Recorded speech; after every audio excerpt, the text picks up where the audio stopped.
அதெல்லாம் கிடையாது. நம்ம வந்து தோசை செய்ய போறீங்க. நீங்க சாப்பிடாத தோசை எல்லாம் நிறைய இருக்கு. அபுக்கபி தோசை தெரியுமா?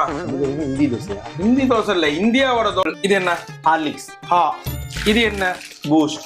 பூ. இது என்ன? காம்ப்ளான். அபுகா. அப்ப பி எங்க? இதான் பி.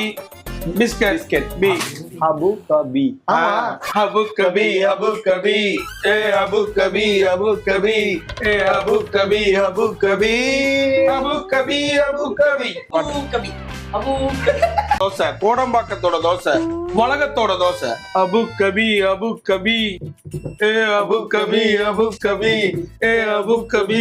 சோ உங்களுக்கு நீங்க எப்படி இருக்குன்றத ட்ரை பண்ணி பார்த்துட்டு உங்களுடைய கமெண்ட்டை நீங்க சொல்லுங்க. இந்த அபுகபி தோசையை சாப்பிட்டு பார்த்து எல்லாரும் எப்படி இருக்குன்னு சொல்லுங்க. எல்லாரும் ட்ரை பண்ணி பாருங்க.